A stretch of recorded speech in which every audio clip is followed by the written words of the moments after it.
Diet conscious ആണല്ലോ നമ്മളെല്ലാവരും. Weight loss ചെയ്യുന്നവർക്കും ഡയബറ്റിക് പേഷ്യൻസിനും ഹെൽത്തി ഡയറ്റ് ഫോളോ ചെയ്യുന്നവർക്കും ഒരു മില്ലറ്റ് ബേസ്ഡ് ഓൾട്ടർനേറ്റീവ് ആയിട്ട് എടുക്കാൻ പറ്റിയ ഗ്ലൂട്ടൻ ഫ്രീ റാഗി ചപ്പാത്തിയാണ് ഇന്നത്തെ റെസിപ്പി. ഇത് വളരെ ഈസി ആയിട്ടും നല്ല സോഫ്റ്റ് ആയിട്ടും എങ്ങനെ ഉണ്ടാക്കിയെടുക്കുന്നതെന്ന് നോക്കാം. പാനിലോട്ട് 1 കപ്പ് വെള്ളം ഒഴിച്ചു കൊടുക്കാം. ആവശ്യത്തിന് ഉപ്പും കൂടി ചേർത്ത് ഒന്ന് മിക്സ് ചെയ്തെടുക്കാം. വെള്ളം ഒന്ന് തിളച്ചു വരുമ്പോൾ ഇതിലോട്ട് 1 കപ്പ് റാഗി പൊടിയും കൂടി ചേർക്കാം. ഇത് നല്ലപോലെ ഒന്ന് മിക്സ് ചെയ്തെടുത്ത് സ്റ്റൗ ഓഫ് ചെയ്യാം.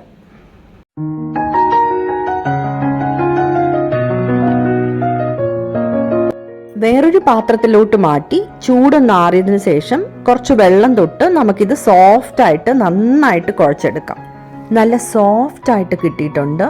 ഇനി നമുക്കിത് ബോൾസ് ആക്കി എടുക്കാം. 1 കപ്പ് റാഗി പൊടി യൂസ് ചെയ്ത് നമുക്ക് 6 ചപ്പാത്തി വരെ ഉണ്ടാക്കിയെടുക്കാം. ഇനി നമ്മൾ ഓരോന്നായിട്ട് വീറ്റ് ചപ്പാത്തിക്ക് പരത്തിയെടുക്കുന്ന പോലെ തന്നെ പരത്തിയെടുക്കാം.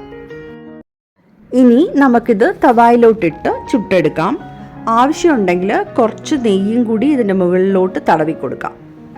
തിരിച്ചിട്ട് ഇതുപോലൊന്ന് ചെറുതായിട്ട് അമർത്തി കൊടുക്കാം. അമർത്തി കൊടുക്കും തോറും നല്ല പൊങ്ങി വരുന്നത് നിങ്ങൾക്ക് കാണാൻ പറ്റും. എത്രത്തോളം നമ്മൾ സോഫ്റ്റായിട്ട് കുഴച്ചെടുക്കുന്നോ അത്രയും സോഫ്റ്റ് ചപ്പാത്തി ആയിരിക്കും നിങ്ങൾക്ക് കിട്ടുക. നെയ്യ് കുറച്ചുകൂടെ വേണമെങ്കിൽ നമുക്ക് ആഡ് ചെയ്ത് കൊടുക്കാവുന്നതാണ്. ഇതുപോലെ തന്നെ ഓരോന്നും ചുട്ടെടുത്ത് നമുക്ക് സെർവ് ചെയ്യാം. ഇത് ഏത് കറിയുടെ കൂടെ വേണമെങ്കിലും സെർവ് ചെയ്യാം. ഞാനിവിടെ റൈത്തയാണ് എടുത്തിരിക്കുന്നത്, എനിക്കതാണ് ഇഷ്ടം. അതിൻ്റെ കൂടെ കുറച്ച് ചമ്മന്തിപ്പൊടിയും കൂടി എടുത്തിട്ടുണ്ട്. ദാൽ കറി, പീസ് കറി, സാമ്പാർ, ഗ്രീൻ ചട്നി, ഇതെല്ലാം ബെസ്റ്റ് കോമ്പിനേഷൻ ആണ് ഈ റാഗി ചപ്പാത്തിയുടെ കൂടെ. എല്ലാവരും ട്രൈ ചെയ്ത് നോക്കുക.